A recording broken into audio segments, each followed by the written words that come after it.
Hello everyone, Ram ई गुरुकुल में आप सबका स्वागत है। आज हम लोग 19 जून का करंट अफेयर्स डिस्कस करेंगे। तो इससे पहले हमने लास्ट क्लास में क्या पढ़ा था वो एक बार रिवाइज कर लेते हैं।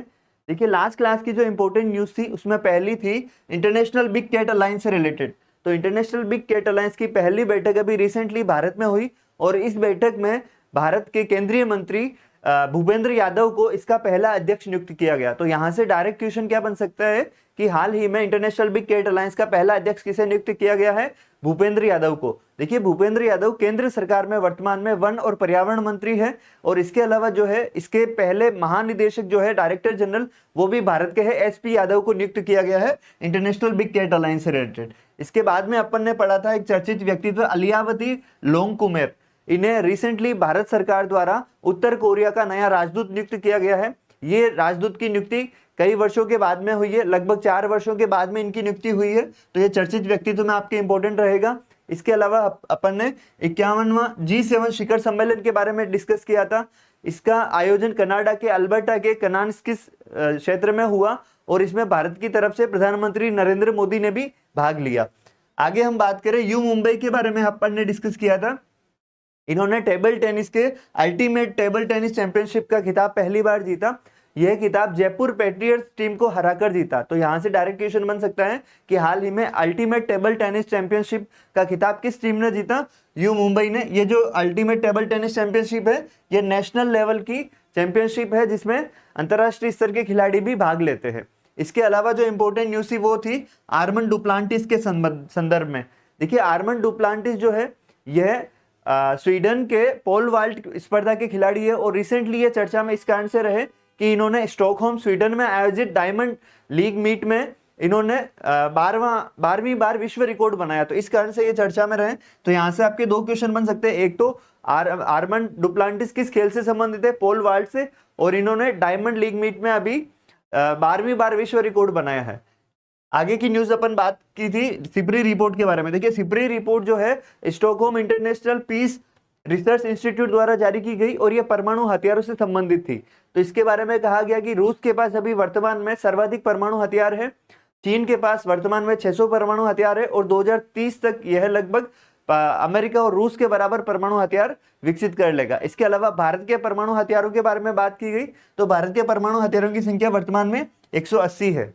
आगे की न्यूज अपन बात करें तो इंपोर्टेंट डेज में अपन ने 2 इंपोर्टेंट डेज पढ़े थे, विश्व मरुस्थलीकरण और सूखा रोकथाम दिवस और विश्व मगरमच्छ दिवस। ये दोनों दिवस जो है ये आपके 17 जून को प्रतिवर्ष मनाए जाते हैं। आपको शब्दों से ही समझ आ रहा होगा कि जैसे मरुस्थलीकरण और सूखा रोकथाम, तो जो डेजर्टिफिकेशन है ऑल ओवर ग्लोबल लेवल पर, तो जो मरुस्थलीकरण को रोकथाम और जो सूखे से संबंधित जो रोकथाम है उसके लिए प्रयास करना और उसके बारे में लोगों को जागरूक करना इसका मुख्य उद्देश्य है। और इसका मगरमच्छ दिवस से रिलेटेड जो है, मगरमच्छ की कई प्रजातियां हैं जो लुप्त प्राय है, तो मगरमच्छों के संरक्षण और उनके बारे में लोगों को अवेयर करना इसका प्रमुख उद्देश्य है। आज की अपन इंपॉर्टेंट न्यूज की बात करें तो देखिए, पहली जो इंपॉर्टेंट न्यूज है उसमें है आपके ऑपरेशन सिंधु। अभी रिसेंट अपन ने 2-3 क्लास पहले डिस्कस किया था कि इजराइल ने ऑपरेशन राइजिंग लॉइन के तहत ईरान के परमाणु ठिकानों पर हमला किया। इसके अलावा ईरान के परमाणु वैज्ञानिक और ईरान के जो बड़े कमांडर थे IRGC के, उन सबको मारा। इसके जवाब में ईरान ने भी वापस प्रत्युत्तर दिया और इस कारण से ईरान और इजराइल के बीच में संघर्ष, एक तरह से अभी फुल फ्लेज्ड वार की स्थिति है। तो इस दौरान जो है ईरान में फंसे भारतीय और उन जो विद्यार्थी है, भारतीय विद्यार्थी, उनको निकालने के लिए यह ऑपरेशन चलाया गया है।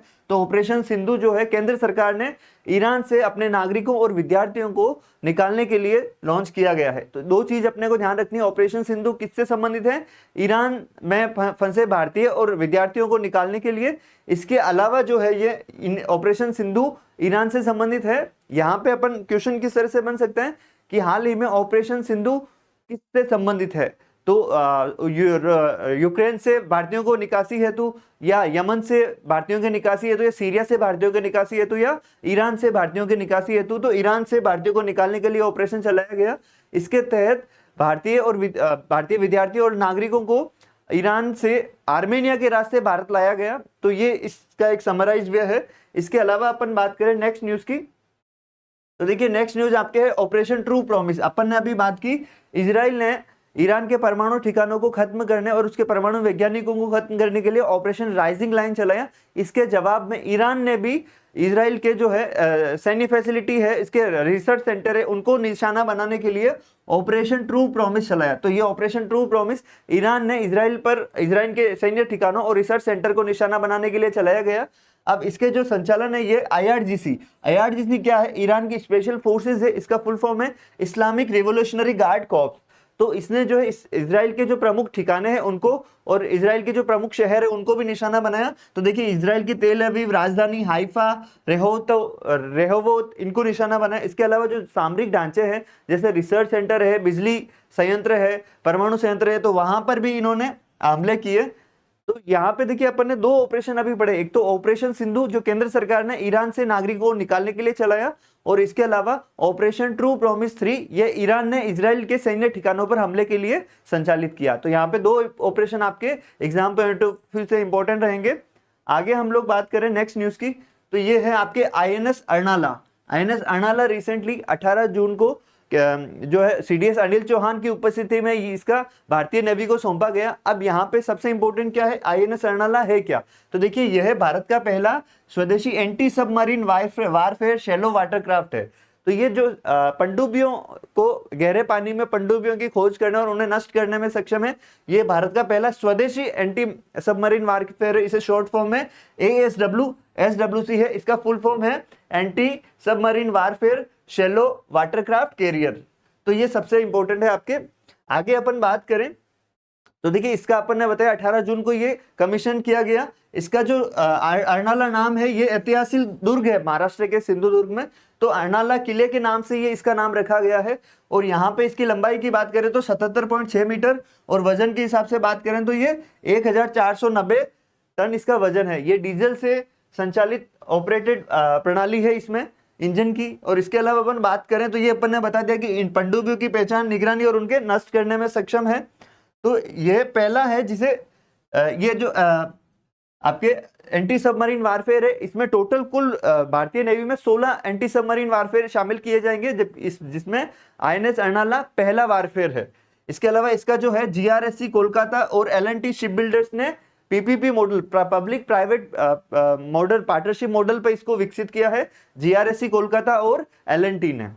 तो यहाँ पे जो INS अर्नाला आपके साइंस एंड टेक्नोलॉजी में, डिफेंस के क्षेत्र में सबसे इंपॉर्टेंट पॉइंट रहेगा। ये भारत का पहला स्वदेशी anti submarine warfare shallow watercraft है। यहाँ पे ये चीज इंपॉर्टेंट है आपके, इसका नाम पूछा जा सकता है या ये किससे संबंधित है ये पूछा जा सकता है।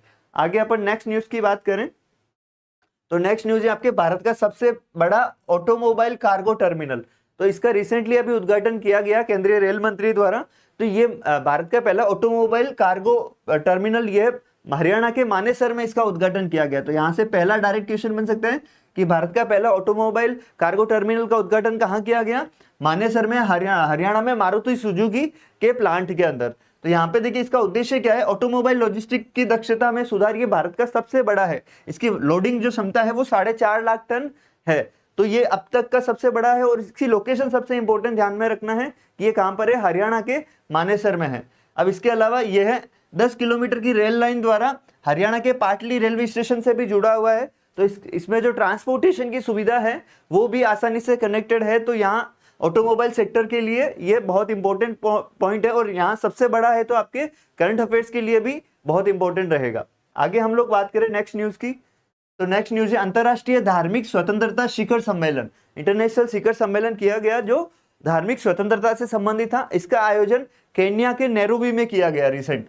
तो आपके डेट जनरली इंपॉर्टेंट नहीं रहती, जगह इंपॉर्टेंट रहती है कि हाल ही में अंतरराष्ट्रीय धार्मिक स्वतंत्रता शिखर सम्मेलन का आयोजन कहाँ किया गया?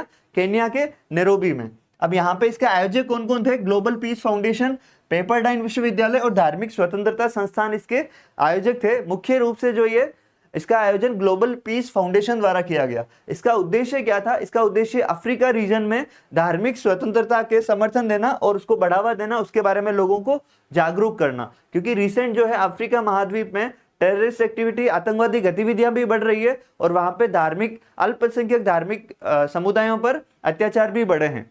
तो इस कारण से इसका सम्मेलन आयोजित किया गया। इससे पहले का जो सम्मेलन था वह चेक गणराज्य के प्राग में आयोजित किया गया। तो पुराना जनरली नहीं पूछते, यहाँ करंट का आपको इस स्लाइड का सबसे इंपॉर्टेंट पॉइंट क्या ध्यान रखना है, अंतरराष्ट्रीय धार्मिक स्वतंत्रता शिखर सम्मेलन का आयोजन कहाँ हुआ, केन्या के नैरोबी में हुआ।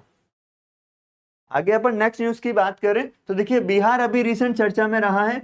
बिहार किस कारण से चर्चा में रहा कि बिहार का जो राज्य निर्वाचन आयोग है उन्होंने भारत की पहली मोबाइल आधारित ई निर्वाचन प्रणाली की शुरुआत की है। अब ई निर्वाचन प्रणाली या ई वोटिंग प्रणाली क्या है, देखिए यह प्रणाली जो है बिहार के राज्य निर्वाचन आयोग ने विकसित की है CDEC के सहयोग से। अब ई निर्वाचन प्रणाली या ई वोटिंग प्रणाली क्या है, इसके बारे में अगर अपन बात करें तो यह जो दूर दराज के क्षेत्र में जो लोग रहते हैं या जो प्रवासी श्रमिक है वो भी इस प्रणाली के तहत वोट दे सकते हैं। और इसके सबसे इंपॉर्टेंट पॉइंट क्या है कि देखिए ये जो अभी रिसेंट नगर निकाय चुनाव होंगे उसमें इनका उपयोग, इनका एक पायलट प्रोजेक्ट के रूप में इनकी शुरुआत की जाएगी। तो यहाँ से आपके डायरेक्ट क्वेश्चन क्या बन सकता है कि भारत की पहली मोबाइल आधारित ई वोटिंग प्रणाली या ई निर्वाचन प्रणाली की शुरुआत किस राज्य में की गई है, तो इसका आंसर रहेगा आपके बिहार।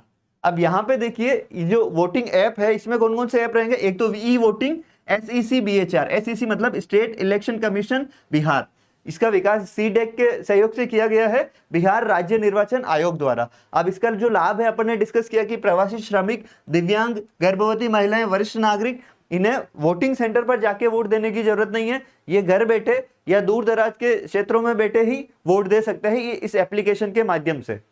तो ये चीज यहाँ पे इंपॉर्टेंट है। आगे हम लोग नेक्स्ट पॉइंट की बात करें तो अभी रिसेंट ICC महिला विश्व कप का आयोजन होना है। अब इस विश्व कप का आयोजन होना, ये आयोजन भारत और श्रीलंका की मेजबानी में किया जाएगा। अब यहाँ पे सबसे इंपॉर्टेंट क्या है कि अगर किसी वर्ल्ड चैंपियनशिप का आयोजन भारत में होता है तो ये करंट अफेयर्स के पॉइंट ऑफ व्यू से इंपॉर्टेंट रहता है। तो यहाँ पे डायरेक्ट क्वेश्चन क्या हो सकता है कि ICC महिला वनडे विश्व कप का आयोजन कहाँ किया जाएगा, भारत और श्रीलंका में। ये मुख्य रूप से भारत में किया जाएगा। इसके अलावा पाकिस्तान के जो सभी मैचेस हैं वो श्रीलंका में होंगे, क्योंकि रिसेंट अभी जो पहलगाम आतंकी हमला और उससे पहले के जो भारत पाकिस्तान के तनावपूर्ण रिश्ते हैं, तो इस कारण से भारत पाकिस्तान में जाकर क्रिकेट नहीं खेलता, जबकि पाकिस्तान भी भारत में आकर क्रिकेट नहीं खेलता है। तो इस कारण से श्रीलंका और भारत में इसका आयोजन होगा। यहाँ पे सबसे इंपॉर्टेंट पॉइंट यही है। इसमें कुल 8 टीमें भाग लेगी और ICC महिला वनडे विश्व कप की सबसे जो सफल टीम है यह ऑस्ट्रेलिया है। इसने अभी तक 7 बार वनडे विश्व कप का खिताब जीता है। तो यहाँ से आपके 2 पॉइंट इंपॉर्टेंट है, एक तो इसका आयोजन कहाँ होगा, भारत और श्रीलंका में संयुक्त रूप से मेजबानी करेंगे सबसे सफल टीम ऑस्ट्रेलिया, और इसमें कुल 8 टीमें भाग लेगी। आगे की हम न्यूज की बात करें तो आगे की न्यूज रिलेटेड है आपके निषाद भोपाल। अब देखिए निषाद भोपाल क्या है इसके बारे में बात करते हैं और ये किस कारण से चर्चा में रहा। तो निषाद भोपाल को रिसेंट श्रेणी A के रिंडर पेस्ट सुविधा की मान्यता दी गई है। अब अपने पास 2 क्वेश्चन है, एक तो निषाद भोपाल क्या है और एक रिंडर पेस्ट सुविधा क्या है। तो इसके बारे में अपन बात करें तो देखिए निषाद जो है इसका फुल फॉर्म है राष्ट्रीय उच्च सुरक्षा पशु रोग संस्थान। इसका फुल फॉर्म है राष्ट्रीय उच्च सुरक्षा पशु रोग संस्थान। ये भोपाल में स्थित है।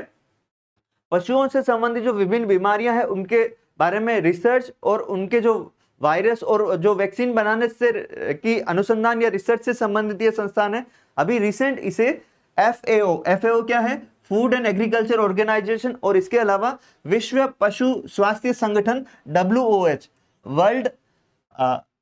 World Organisation of Animal Health WOH इन दोनों के द्वारा इसे श्रेणी A के रिंडर पोस्ट सुविधा की मान्यता प्रदान की गई है। अब देखिए अपन ने निषाद संस्थान क्या है इसके बारे में पढ़ा। ये पशु रोग से संबंधित जो संस्थान है इसे अभी रिसेंट FAO और WOH द्वारा रिंडर पेस्ट की A श्रेणी की मान्यता दी गई। अब रिंडर पेस्ट क्या है तो देखिए रिंडर पेस्ट पशुओं में आज से 15-20 साल पहले ये बीमारी प्रकाश में आई थी। ये पशुओं में एक इस तरह की घातक एक वायरल संक्रमित बीमारी है, वायरल बीमारी है।